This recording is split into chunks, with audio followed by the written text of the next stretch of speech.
Un consejo para mis colegas que tienen el rol de manejar grandes compañías es que siempre la cultura de la organización esté alineada con la estrategia del negocio. Bueno, yo soy María Victoria Serrano y orgullosamente toda mi carrera laboral he trabajado en gestión humana, en la misma compañía. ¿En la misma? 31 años que llevo en esa compañía. 31 años. Eso es una historia entera. Asumo que tienes muchas cosas interesantísimas para contarnos. Muchas cosas, como empezar con 200 empleados en una compañía y tener hoy 10.000 en muchos países. Entonces, claro que sí. ¿10.000 personas? ¿10.000 almas? 10.000. ¿10.000 problemas? No, 10.000 retos. Bueno, yo soy Daniela, tengo 27 años. Creo que empezando todavía mi carrera profesional, tengo 5 años de experiencia en recursos humanos, pero en una industria completamente distinta a la de ella. Y es tecnología. Y a comparación de ella, que ha trabajado en un solo lugar, yo he trabajado en 4. Y Dani resulta ser la hija de Vicky. Y hoy nos van a contar aquí la anatomía de la cultura corporativa.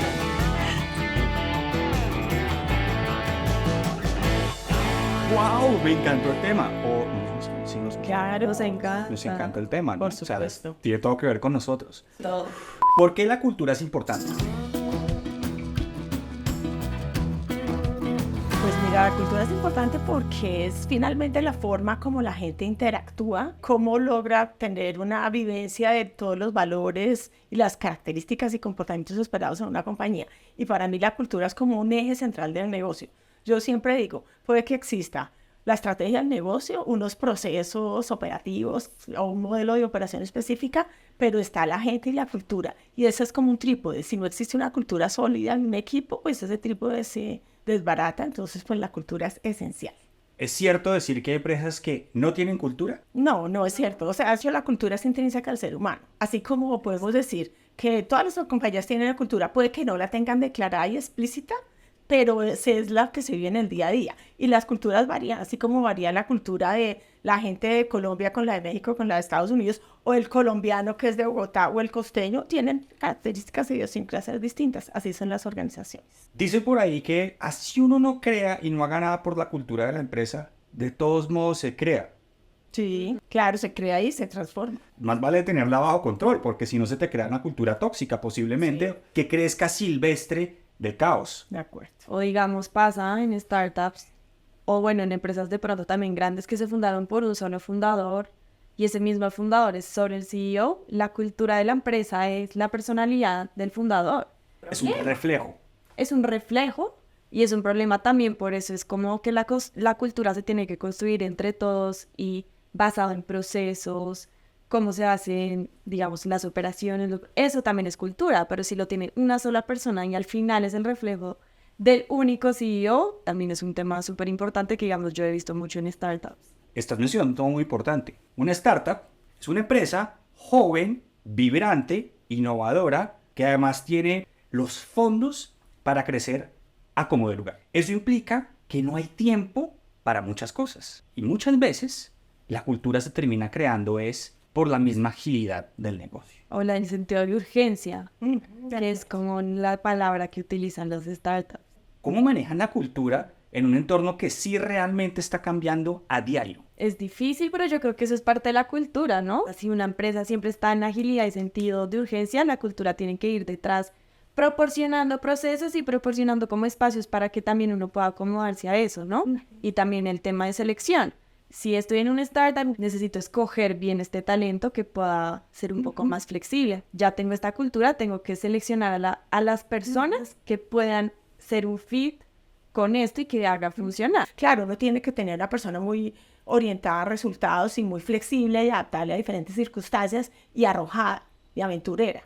Pero entonces tiene que buscar una persona que se ajuste a eso, porque si la someto a una persona, digamos, que viene acostumbrada a un estándar de trabajo distinto, pues va a chocar y no nos va a ayudar a potenciar el negocio que quisiera. Entonces, hay empresas que ya más consolidadas como la mía, que tienen 40 años, pues seguramente ya no solamente es con el comportamiento observable del fundador, sino se van creando a niveles organizacionales donde tiene que declararse unos valores, una forma de comportarse, un estilo de interacción, porque o si no, cada uno va a interpretar la cultura de acuerdo a su estilo personal. Y la cultura realmente uno la descubre en una organización. Eso es bastante provocador. Sí, no es que hay líderes que dicen incluso, no, yo llego y cambio la cultura, no, la cultura es lo que se vive en el día a día, entonces yo tengo que descubrir, y como la cultura debe estar asociada a cuáles han sido sus características que han permitido el éxito de la compañía, cómo ser consciente de ese éxito para que pueda perdurar en el tiempo, y si uno quiere declararla, escribirla y ejemplificarla. Espérate, ¿tú me estás diciendo que la cultura se caracteriza, no se crea? Se descubre y se declara y se explicita, digámoslo así. Entonces es cierto decir que toda cultura tiene al menos un origen, Por que supuesto. que es quien fundó la empresa. Claramente, de acuerdo. Y la industria en la que está, en tecnología, como que está todo el tema de agilidad, o que uno tiene que cambiar siempre, entonces tienes que iterar. En mi empresa está pasando hoy en día que estamos siendo más grandes que antes y eso implica menos rapidez para llegar porque hay más procesos. Entonces dices, pero antes nuestra cultura es rápida, ¿qué pasa ahora? Entonces yo necesito pagarle a un proveedor y tengo que hacer 1000 cosas, ¿sí? O pedí una pizza para una reunión y ahora tengo que mandar una orden de compra para una pizza, no. O sea, se les burocratizó la velocidad. Entonces es como, ¿cómo hacemos para hacer este tema? Porque al final, pues la industria de tecnología requiere la agilidad, pero al final también una empresa grande requiere procesos, entonces cómo combinar esta agilidad, de pronto bajarle un poco la burocracia para llegar a lo que antes llegábamos, porque con eso crecimos. ¿Sería cierto entonces decir que una empresa cuando es más pequeña y está empezando tiene más que una cultura como una personalidad y a medida que va creciendo se convierte en cultura? Sí, Es puede decir, ser, ¿es algo más puede ser. colectivo? Sí, es más colectivo y más vivido por un grupo humano diferente, claro, y ampliado y en distintos niveles. Cuando una empresa está iniciando, está pasando de la personalidad de los dueños y del pequeño equipo a una cultura ya más ampliamente establecida. Va a tener que hacerse unas preguntas de qué está dispuesto a aceptar, qué no, de cómo hacemos las cosas, qué es rápido, qué es lento, qué es poco, qué es mucho. ¿Cómo sabemos que nos estamos desviando de nuestra esencia versus estamos desarrollando nuestra esencia? No. Yo creo que es lo que yo leí al CEO en ese momento. Le dije, es que creo que ni siquiera es un tema de más burocracia, sino es un tema de mindset. Te falta el mindset de sentido de urgencia, que lo tuvimos o lo tuvieron el dueño y los que los acompañaban en los inicios. Hay un negocio, tenemos que llegar porque si no la empresa no crece. Ya estamos un poquito más estables, entonces de pronto como que el sentido de urgencia no está. Entonces, igual hay que tener procesos, pero como también podemos eficientarlos, como también podemos utilizar la tecnología para hacer rápido. De pronto no es un tema de cultura, es un tema de mindset, motivación de las personas, pero eso no significa que la cultura esté dañada.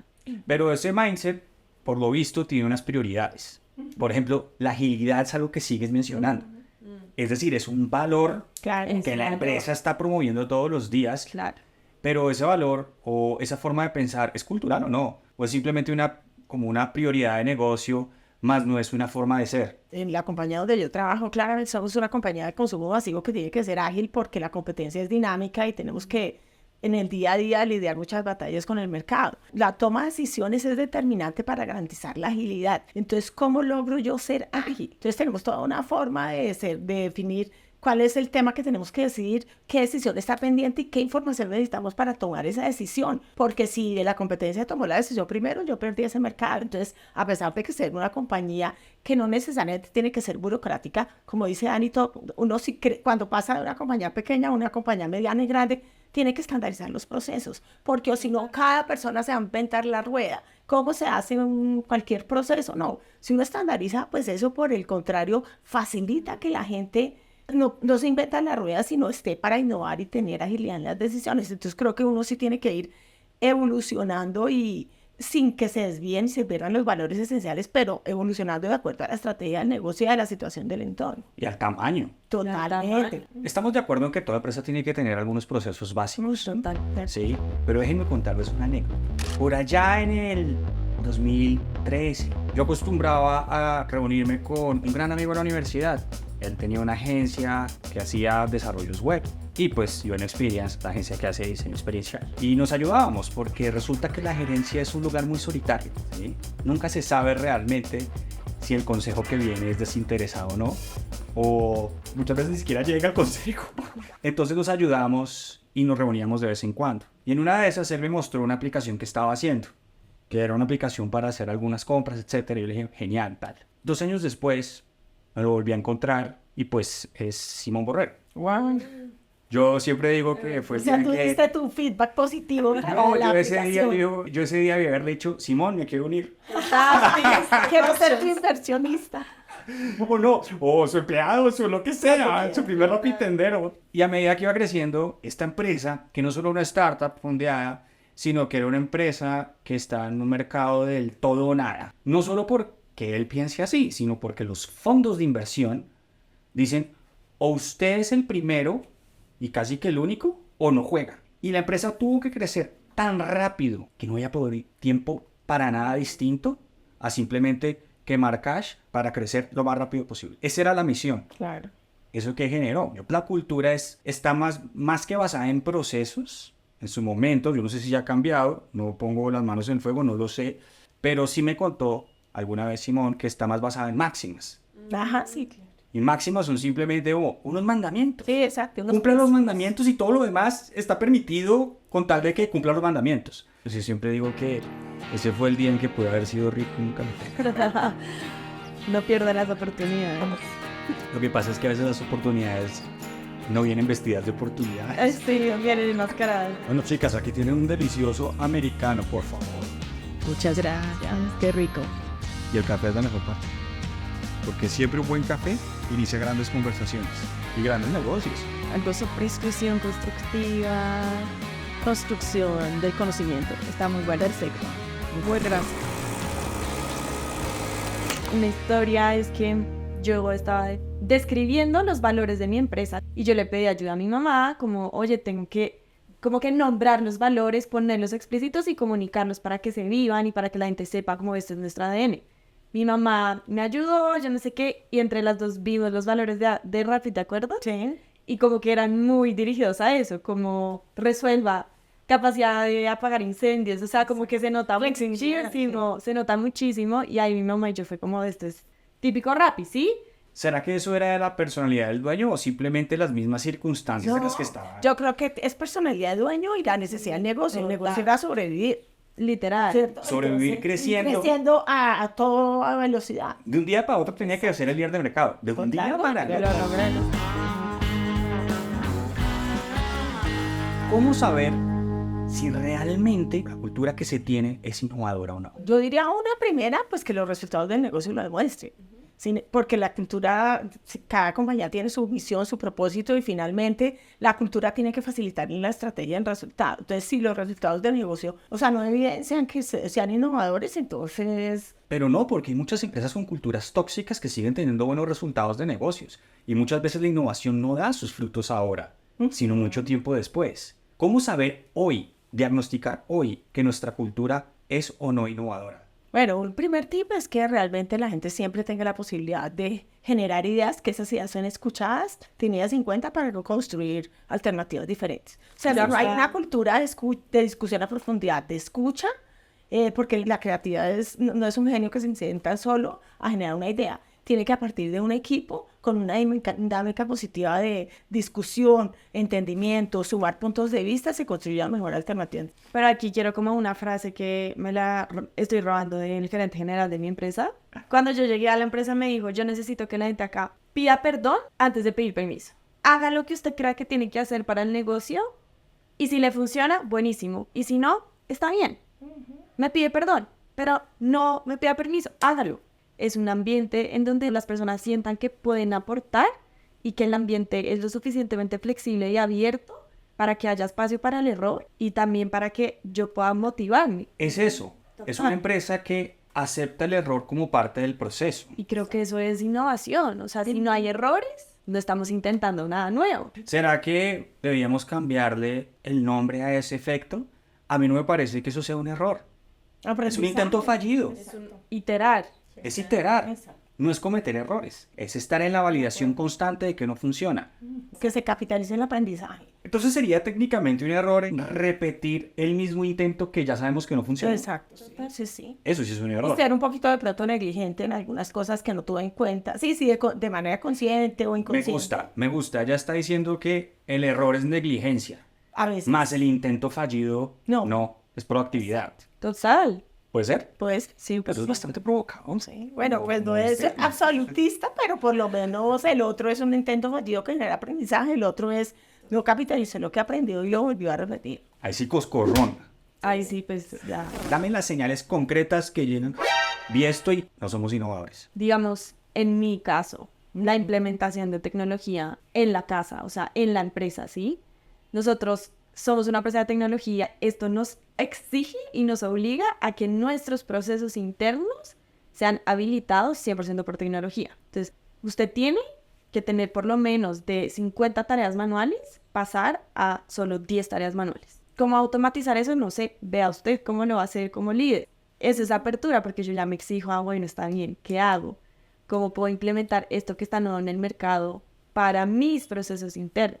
Equilibrar la tradición y la innovación puede generar mucha resistencia cultural, porque la cultura finalmente es el cómo hacemos las cosas acá, cómo es nuestra cosmovisión del mundo a través de la empresa. Pero innovar implica romper zonas de confort, la famosísima caja. ¿Cómo me salgo de la caja? Y vamos a hacer un caso acá.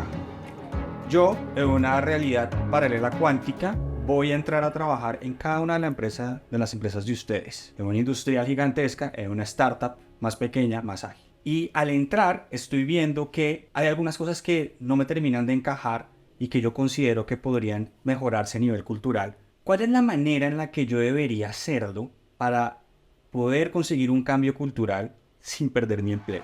¿Cómo lo digo?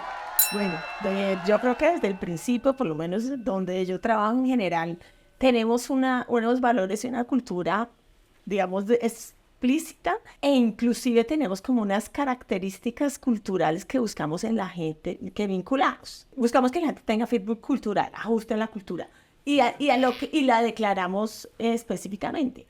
Dame un ejemplo. Ejemplo. Me acabas de contratar y se supone que Sí, yo por cumplo con ejemplo. ellos. ¿Qué tengo yo entonces que te gustó? O sea, que, bueno, que la persona, ejemplo, nosotros somos una compañía que trabaja presencial. Por ejemplo, trabaja presencial 4 días a la semana. Partimos de que la interacción entre la gente presencial facilita la innovación, la dinámica del equipo, genera cohesión y demás. Tengo que hablar ahí porque es que, Claro. digamos que, bueno, yo vengo entonces de un mundo en el que la flexibilidad, la libertad y la no supervisión es el valor base y fundamental Claro. para innovar. Pero ahora estoy trabajando en tu empresa. Yo sí creo que tu empresa debería ofrecer más libertad en ese aspecto.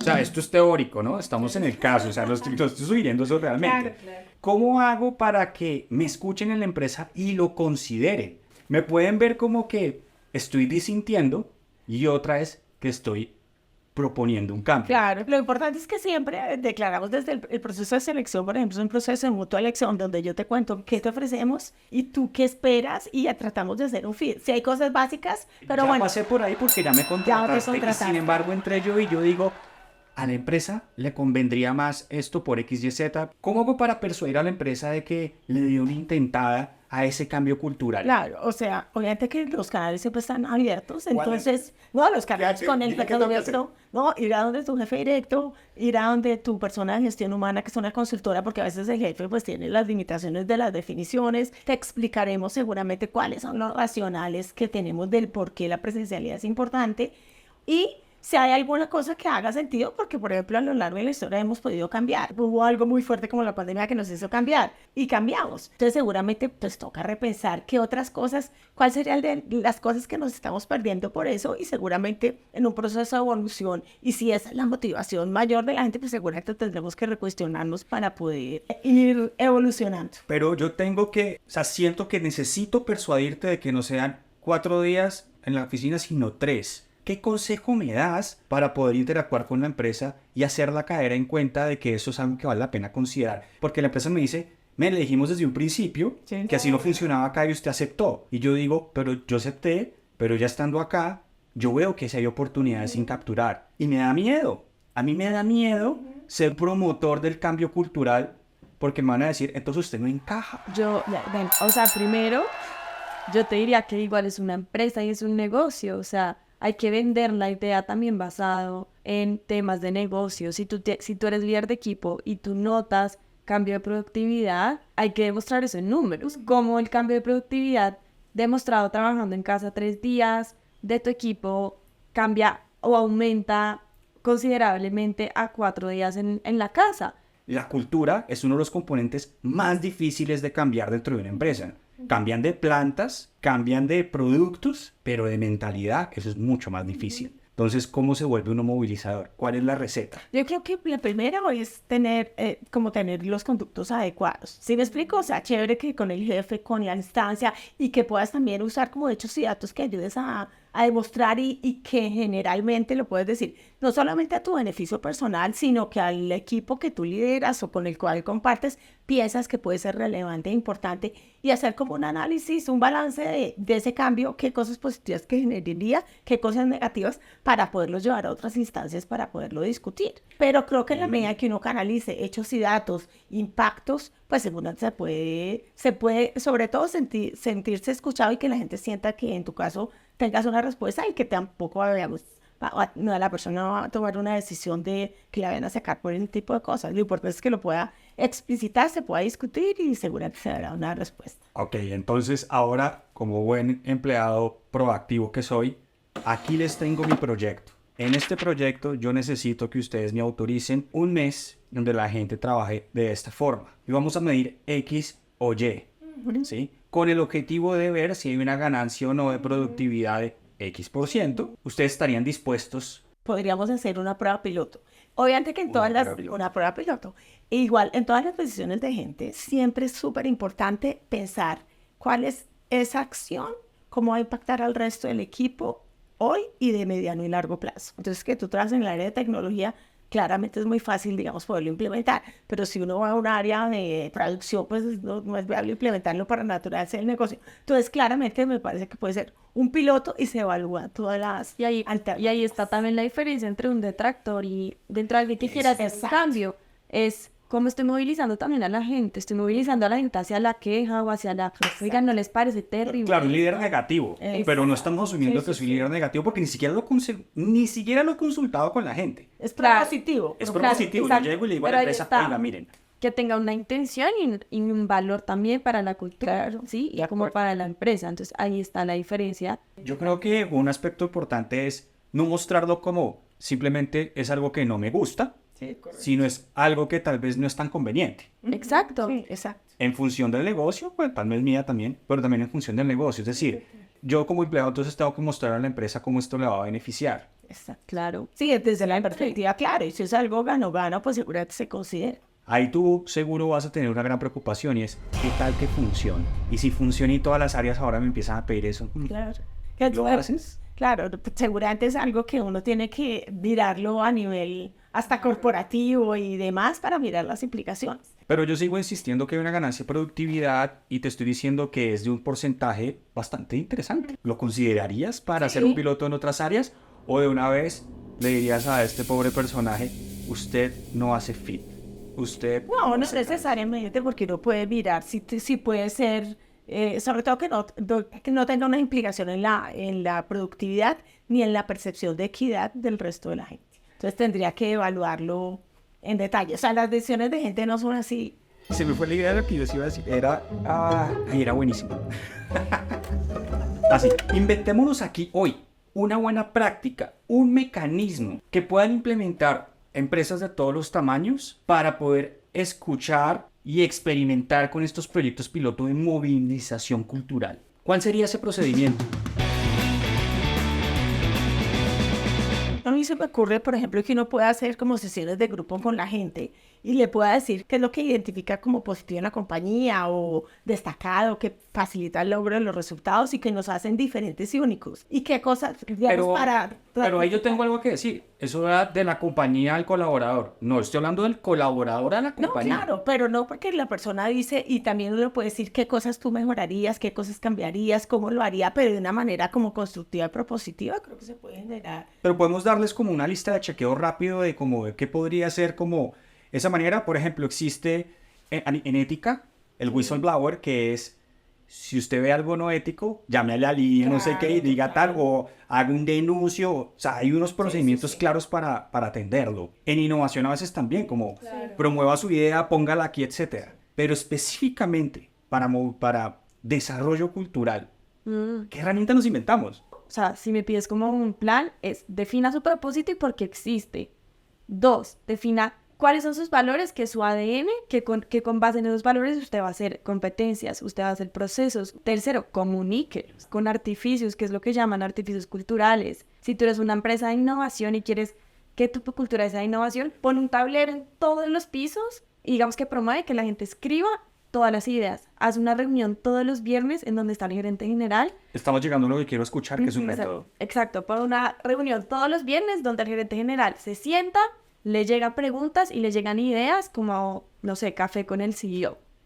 ¿Sí me entiendes? Si parte de mi cultura es la innovación, haga esto. También otros artificios, digamos, en un banco, tú ya notas que la cultura es súper como no riesgo, siga procesos. Entonces, cuando tú entras a un banco, lo primero que hay es como esas máquinas de revise su maleta, entregue su cédula, ¿sí? Y eso es un artificio de cultura, ¿sí? Un Google. Creo que Google tiene tableros en los baños. ¿Sabes qué tiene Google? Ellos institucionalizaron que el 20% del tiempo de cada persona tiene que ser dedicado a algún proyecto nuevo sin supervisión. Y tiene que presentar los proyectos. Eso es un artificio de cultura. Exacto. ¿Sí me entiendes? De cultura e innovación. Exacto. Cuando tú ya decías tu propósito, tus valores, cómo quieres ser, a dónde quieres llegar, misión, visión, cultura, empiezas a meterle comunicación. La cultura se establece desde arriba o se crea en toda la organización. No, se crea en toda la organización. Pero digamos una forma, digamos, más práctica, que uno lo haría si uno tiene declarados los valores, si unos comportamientos, si teóricamente es lo que se vive en el día a día. Muchas veces una organización grande porque lo veas en cierto nivel, pero no allá en la planta o en un nivel. Entonces, ¿cómo nosotros nos volcamos desde gestión humana a tener contacto directo con las personas y hacemos ejercicios, dinámicas en donde acá se dice que la cultura de el respeto a todas las personas por igual existe? Y entonces generar ese ambiente y esa comunicación para que la gente levante la mano y diga, sí, puede que en esta área, pero mi jefe no me escucha, pero mi jefe me maltrata. Entonces, ¿cómo crear esos canales de comunicación con todas las instancias organizacionales, validando que realmente ese valor sí se vive en el día a día y poder generar cambios y escuchar a la gente? Porque finalmente ellos son los que están en el día a día viviendo unas cosas que a lo mejor desde la alta dirección uno piensa que sí, pero no necesariamente es una realidad. Entonces, es tener canales de comunicación claros, sesiones de grupo foco, entrevistas, digamos, mecanismos claros, hasta buzones para que la gente pueda transmitir eso. Pero seguimos hablando de que la gente sea escuchada, pero la gente quiere ser escuchada por algo. Claro. Y es para que haya una acción. Claro. ¿Sí? Pero seguro cuando la gente propone esos cambios, claro que la escucha. Un ejemplo, que decimos que el valor de la meritocracia. La meritocracia es que todos los cargos se elijan por méritos y no por la palanca y la influencia. Bueno, entonces yo siento que no existe meritocracia acá. Bueno, entonces, ¿qué hacemos? Hagamos que todos los cargos, 100%, abramos convocatorias internas, que la gente se inscriba, a cada persona le vamos a dar su retroalimentación de cómo fue en el proceso y que la gente sienta que es un proceso claro y transparente. Un ejemplo súper bobo. Hace poco nosotros quitamos en una planta unas pantallas de comunicación donde decíamos cuáles eran esas convocatorias internas para cubrir las vacantes por promoción. Claro, la gente saltó y dijo, ¿pero qué pasó con las convocatorias? Ya no nos enteramos. Seguían igual, pero quitamos en donde es el sitio más visible al pie del vestir, donde la gente tiene tiempo para ver qué está pasando. En ese caso suena simple, pero todo, bueno, Daniela lo decía, artificios, detalles, donde uno explicite y clarifique que esos valores se viven en el día. Y así, yo digo, uno de mis valores es meritocracia y no hay evaluación de desempeño. Uno dice, ¿cómo va a ser meritocracia si no hay una forma de evaluar si la gente hace buen trabajo? Basado en eso, tomar una decisión de promoción. Uno puede decir valores, pero si no lo acompaña por una acción como una evaluación de desempeño, está mal. O digamos, si un líder dice, es que no es meritocracia, bueno, y usted ya hizo las las evaluaciones de desempeño de su equipo, no.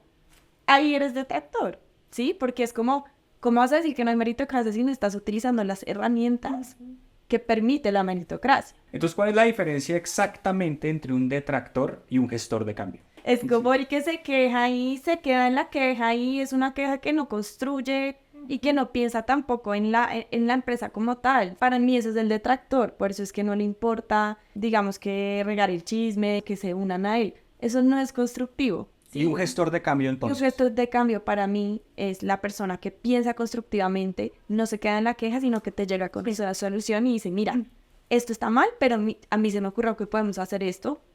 ¿Qué opinas? ¿Sí? Abre el diálogo, no de una vez, oiga. El gestor de cambio es el que se opone y propone.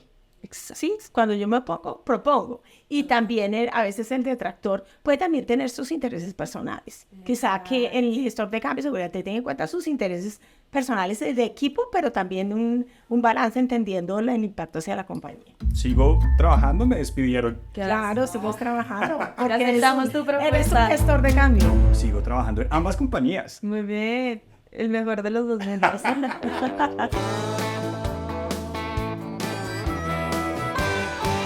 Chicas, ¿cuáles son sus 3 secretos más preciados para conciliar la cultura de las empresas entre generaciones? Sobre todo entre los que llevan mucho tiempo y los recién llegados. Tengamos claro que todos vivimos en multiplicidad de generaciones. Primero, escuchar a todo el mundo y entender cuáles son los intereses, motivaciones y percepciones de cada una de las personas. Uno. ¿Pero eso que implica adaptarse a eso también? ¿No solo escuchar? No, escuchar, entender y seguramente alinear. Segundo, tratar de ir entendiendo y evolucionando la cultura y las cosas de acuerdo a la generación sin perder la esencia. Es decir, iba a hacer migraciones, digamos, o latinas o lo que se requiera para poder estar con línea con el talento, pero también con las necesidades del entorno. Y tercero, hacer partícipe a la gente de los temas, ¿no? Hacer partícipe y también que la gente siempre tenga como un entendimiento del por qué las cosas. Siempre si la gente entiende el racional de todas las cosas que se definen, puede que no lo comparta, pero lo entiende. Y fue escuchar. Primero es nunca desviarse del propósito de la compañía. 2, para mí es súper clave, es implementar unas prácticas de diversidad e inclusión. Creo que eso es clave, porque cuando tú incluyes diversidad e inclusión como eje estratégico, tú haces que las personas empiecen a educar en temas de estar abiertos a nuevas perspectivas, nuevas opiniones. Te enseñan muchos conceptos que de verdad hacen que tú también te cuestiones de tus sesgos. Y tercero es simplemente estar abierto, que hay distintas generaciones y que cada una tiene un aprendizaje para hacer. ¿Alguna anécdota que lo ilustre? Bueno, yo te cuento una anécdota. Cuando yo empecé a trabajar, a las personas siempre las motiva mucho el logro del objetivo y el objetivo de ascender. Sí, digamos, en esa época incluso hicimos estudios psicológicos de las motivaciones de las personas y segundo era la de poder y luego la última de afiliación. Entonces, cuando empezamos a hacer el proceso de selección de gente, digamos, de gente más joven, ya si hago un estudio comparativo con la gente actual, el tema del poder, del nivel de la posición, de ejercer influencia, era importante, pero no determinante. El componente de la afiliación fue el segundo. Y entonces yo decía, qué cambio tan importante. Y eso hizo que también modificara cosas diferentes a la gente y espacios diferentes en los valores culturales. Ejemplo, a la gente le encanta sentirse que hacer amigos en el trabajo, tener un parche, como dicen, y compartir. O sea, el compañerismo. El compañerismo es sentirme que me identifico con un equipo, que yo solo vengo a trabajar, pero vengo a hacer amigos y que tengo un plan después del trabajo. Entonces, a raíz de ese entendimiento con la gente e involucrando mucho a la gente, participa en muchas cosas. Entonces, que hagamos el campeonato, que hagamos la fiesta, que hagamos la celebración, que jueguen ping-pong, que hagan porque vienen a hacer parche. Y entonces la gente dice, uy, cuando me voy de la empresa, lo que más me duró, bueno, los retos que tenía, pero que aquí logré tener amigos. Entonces eso es como las nuevas generaciones le dan un valor súper importante que me parece chévere que uno lo tenga, sea súper consciente de eso para que promueva esos espacios de integración, camaradería y generar parche en el equipo que es determinante. Que puede ser que las personas de mi edad en algún momento decíamos, no, pues eso no viene a trabajar, no a hacer amigos, pero acá sí también venimos a hacer amigos. En mi caso, yo creo que estábamos revisando los beneficios de mi empresa hoy en día, ¿no? Y la empresa nació con beneficios como sí, seguro de salud, temas de educación. Y nos estábamos dando cuenta que ninguno estaba tomando los beneficios. Entonces yo hice como el buyer persona, como Sí. nuestro yellow boy, como le decimos. Y la gente empezó a decir, es que a mí eso no me sirve. A mí me encantaría, digamos, nos pasó con una persona que se le murió el perrito. Y en Chile no hay días legales por duelo de perro. Creo que en Colombia sí, en Chile no. Y ella decía, ¿cómo no me van a dar? ¿No? En Colombia no hay Daniela. Te lo juro que Pero sí. debería, eso podría ser un Sí, cambio ¿No hay para alguna proponer. noticia? No, pero legalmente no. Bueno, por duelo por el grupo familiar. Yo como consanguíneo empleado de tu familiar. empresa voy a pasar ese cambio como gestor de cambio. Entonces, ahí yo lo Sí. puse. Entonces yo dije a mi jefe, como, mira, que deberíamos empezar a ver también, obvio, seguros de salud, pero seguros también de, Claro. primero, días libres por muerte de mascota. Es que la gente ya no tiene hijos sino... No, claro, y eso cambia los beneficios también. Entonces es como primero la gente ya, hoy en la noticia no está buscando a casas para hijos, sino para perros. Pero es como, listo, pongamos también el seguro de la mascota. Eso es carísimo. Un seguro de una mascota es carísimo, la veterinaria es carísima. Es más cara que la salud de uno. Es muy cara. Entonces, ¿por qué no exploramos esta? Que sí lo van a utilizar. Hicimos una encuesta y fue como, tema de mascota, prende un montón. Tema de educación, la gente como que necesita sentir que está haciendo como que está en Platzi o que está como en estas plataformas súper posicionadas y que tienen su certificado. Ya no sirve solo la plata de usted, no, quiero tener mi certificado de esta plataforma, Udemy, lo que sea. Ahí cambia un montón porque entonces antes los beneficios eran de pronto un poco más familiares, de la seguridad, y ahora es como no, o digamos el tipo de contratación. Ahora a la gente no le interesa estar indefinido, que antes era como, no, yo necesito estar indefinido para los préstamos de la casa que voy a comprar. Ahora la gente no quiere comprar casas. Entonces es como, el contrato indefinido ya de pronto ni siquiera es un beneficio ni una ventaja competitiva. ¿Pasa igual en tu empresa? Sí. Pues digamos, claramente depende del perfil de las personas, pero claramente uno ve que la gente, tenemos también préstamos directos de vehículo para la gente. Y yo me aterro porque antes, pues, el profesional el que empezaba a trabajar, lo primero que hacía era pedir un préstamo de carro. No, ya no, entonces ya toca migrar a hacer préstamos de libre inversión, para lo que quieran, porque pues ya no les vamos a decir ni su casa ni su carro, sino lo que quieran. Una vuelta al mundo en moto, por ejemplo. ¿Quién dice que no? Pero préstamo para motos sí tenemos. Ah, sí. Por eso estoy trabajando con ellos ahora y con ellos también. O sea, que y antes uno tenía los beneficios muy montados, casada con hijos. No, ya eso no. Eso sí es bien ochentero. Ya, exacto, toca Ya migrar no a... es sueño americano. Vamos, sueño, El sueño americano es que te contraten una empresa de americana viviendo en Latinoamérica. Ese es el sueño de los nuevos americanos. Quiero vivir en Colombia, remoto. Gastar en pesos, Ajá. ganar en dólares. Exacto. Santo grial. Ese es el negocio. Ese es el negocio socio. Ese es el Claro. total. Ahora tienen que responder con solo una palabra. Trabajo remoto o presencial. Remoto. Híbrido, Dije remoto o presencial. presencial. Presencial, eso no. Le voy a poner un sonido de martillo y todo en edición. ¿Cambiar de empresa cada 3 años o permanecer 10? Permanecer 10. Cambiar. ¿Contratar menores de 30 o mayores de 40? Menores de 30. Menores de 30. Pucha. ¿Qué hacemos con los viejos? Como yo. Pero eso, a lo mejor los mayores de 40 tienen más, digamos, han vivido otras experiencias y seguramente quieren tener más estabilidad. Total. Pero eso es una presunción. ¿sabes? Yo podría irme otra vez al mundo entero, te digo. ¿Sí o no? ¿Todos los empleados son iguales? No. Vamos a hacer ahora un cambio de roles. Resulta que a ti mañana te contratan como gerente de recursos humanos de su empresa y a ti de su empresa. Así, cortico. ¿Cuáles son los 3 grandes cambios que implementarían el próximo mes? Bueno, el primero es que tendría como un modelo integral de gestión humana, no solamente dedicado en el reclutamiento, sino como aumentar el tiempo de permanencia de la gente en la empresa.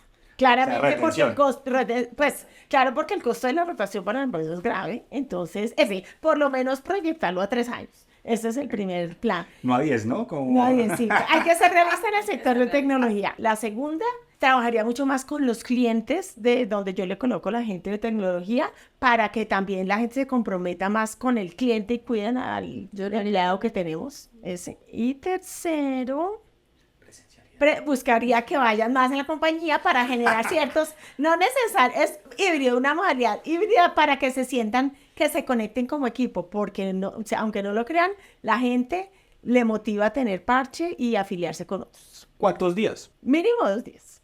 ¿En oficina Sí. o fuera? En oficina. Y que todos van el mismo día, no como las empresas hacen, que van un día a tal área, entonces no hay nadie. Entonces, ¿qué sentido de equipo y cohesión tienen? Voy a salir de mi imparcialidad y creo que estoy de acuerdo en eso último. La gente sí tiene que estar toda junta al mismo tiempo porque el objetivo es el bonding. Exacto. Yo, primero, el tema de la presencialidad de 4 días me parece ya demasiado. Diría 2 días máximo en la oficina. En 2, el tema del horario. Sé que se trabaja por turnos en la planta. También yo haría flexibilidad horaria para las personas. Tener 3 tipos de horarios. De 7 a 4:30, de 8 a 5:30, o si quieres llegar, no sé, 6:30 incluso y salir un poquito antes. Ni siquiera, o sea, es que yo haría ni siquiera horario, pero entiendo que es una planta, así que toca tener como igual ciertos estándares para todos. Pero lo cambiaría un poco de turnos y un poquito como más flexible. Y lo tercero, implementaría de pronto unas metodologías un poquito más ágiles. Por experiencia sé que utilizan mucho documentación, mucho reproceso del reproceso. No me maten, pero creo que lo haría mucho más simple. Y invertiría mucho más en tecnología. Creo que falsos. Ok. Pero resulta que no, que cada una volvió a su empresa y se enfrentó con los cambios que hizo la otra. De esos 3, ¿qué mantendrías? El tercero, la tecnología y la simplificación de procesos, total, la comparto. El tema de la flexibilidad de los horarios lo veo un poco difícil, o sea, Bueno, tú tienes poder de decisión ahí. Para el área O administrativa. sea, eres tú. para el área administrativa podría aumentar el número de días, pero no totalmente a 2 días, no. Y que cada uno entre a un horario, no, porque eso es un costo de coordinación muy alto. O sea, es un costo de coordinación que la gente no tiene. Depende de la tecnología. Pero depende de la tecnología. saber si la gente llegó a ti. No, pero O sea, eso también es que... Pero bueno, de pronto por los valores de la discusión y la presencialidad y de que construimos más en equipo, pero bueno, O sea, esa la desmontarías. sí, lo veríamos bien. Y su mercecita, ¿qué desmontaría de lo que le dejó esa referente de recursos humanos? La verdad, yo quiero todo eso que mi mamá dice. Que también, o sea, integral en términos de reclutamiento, engagement, también el tema del acercamiento con cliente. Obviamente, pues, el tema de la presencialidad a mí no me encanta. Yo haría remoto 100%. Ni siquiera un día a la oficina. Güey. Voy a poner rayos en el me gustó lo que respondieron. Listo, resulta que ahora tú eres su mentor y tú la suya. ¿Qué le aconsejarías tú a ella que trabaje en su visión de recursos humanos para crear una cultura de alto rendimiento sostenible? Bueno, yo creo que lo primero es que le diría que ejerza mejor su rol de ser la consultora del CEO para que realmente ella sea una voz que tenga mayor impacto en las decisiones de negocio y de cómo se gestiona la gente. Porque creo que seguramente hace falta eso. Y si uno no tiene un impacto sobre el líder que define las cosas, va a ser muy difícil que todas las decisiones se puedan implementar. Pero hagamos algo, díselo a ella.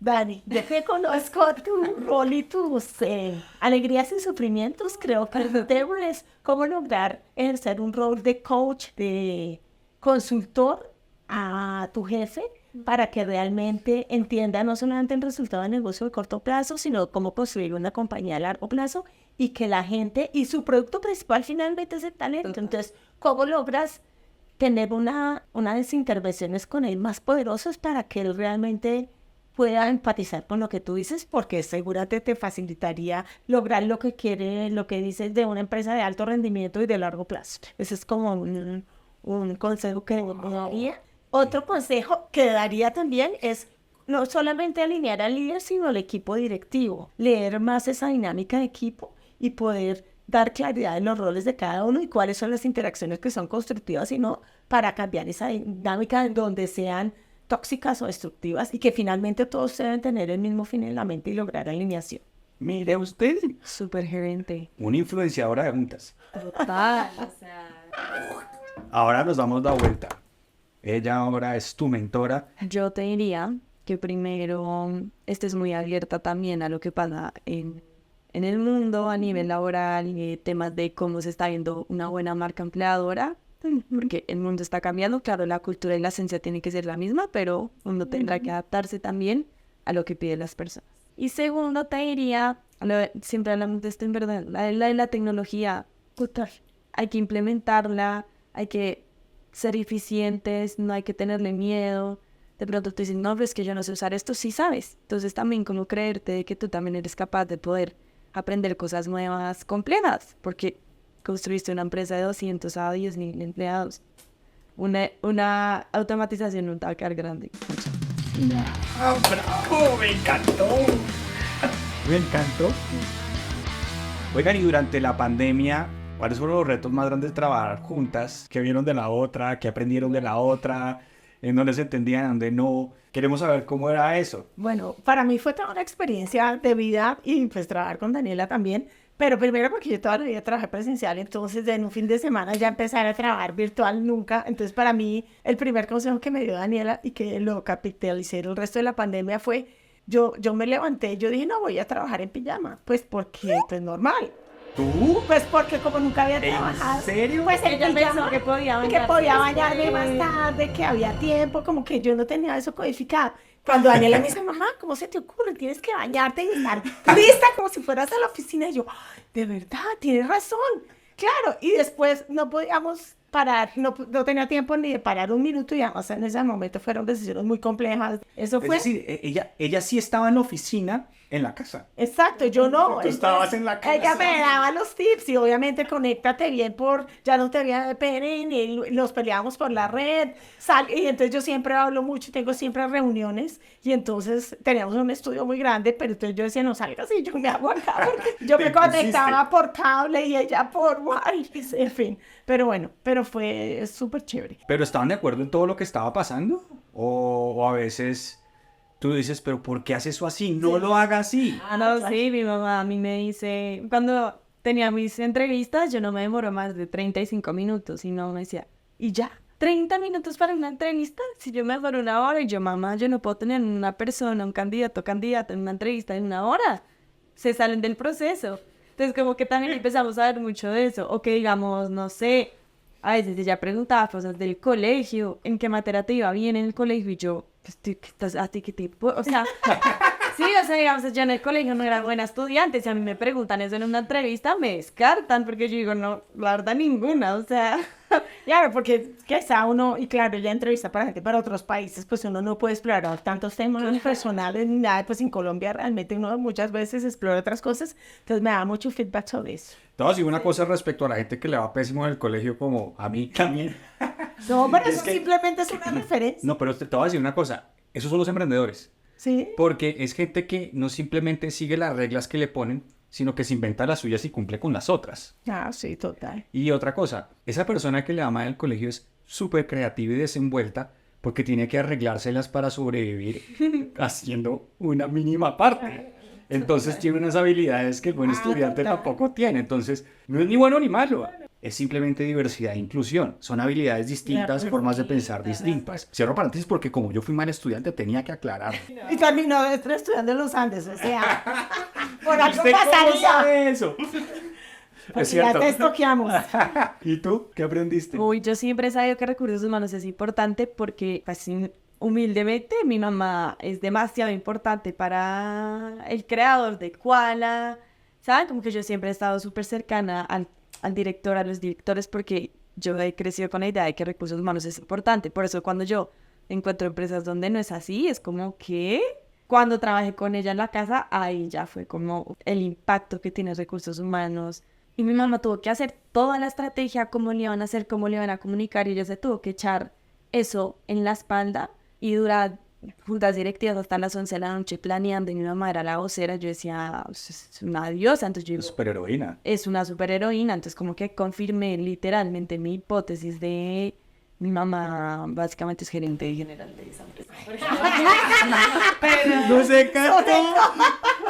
Te admira, está muy bien. Te admira. total, entonces cuando yo veo que en empresas no es así, o veo que hay jefes o jefas de recursos humanos que no son como igual de mi mamá, yo sé como, Pero no, yo sé que recursos humanos tienen todo el potencial para para tener una palabra súper importante y gestión de cambio en las empresas, porque desde chiquita igual yo creo que me metía a ver el escritorio a escuchar, teniendo entrevistas. Aprendí muchísimo en entrevistas, yo siempre les pido que me dejen estar en entrevistas de ella porque así, muy buenas entrevistas. Seguro. O sea, porque ya vemos que el fit es importantísimo para después no tener detractores. Como Sí, no, yo que voy a... de cambio, Gestor de cambio de tractor. Exacto. No, y hay algo a resaltar de ti, es esa lealtad de construir una compañía desde ceros y ser una mano derecha. Eso ya no se consigue. Sí. Qué bueno que hayas ayudado a construir esa gran compañía y además que hayas decidido venir hoy junto con tu hija a compartir un poquito de esas excelentes prácticas de cómo es la anatomía de la cultura corporativa, así muy por encima, claro está, porque que no hay tiempo para tanto, pero sí ha sido un placer hacer negocios con usted. Bueno, muchas gracias, mucho gusto. Y con usted también. Si pudiéramos resumir todo lo que hablamos en un último gran consejo o insight para gerentes, ¿cuál sería? Bueno, un consejo para mis colegas que tienen el rol de manejar grandes compañías es que siempre la cultura de la organización esté alineada con la estrategia del negocio. Y otro consejo es comunicar y hacer explícita la cultura. No se dé por hecho que la gente lo sabe, porque eso también engancha mucho a la gente y le vuelve más adherente también al propósito y objetivo de negocio. Ahora nos toca hacer la miniatura. Nos toca inventarnos como un gesto.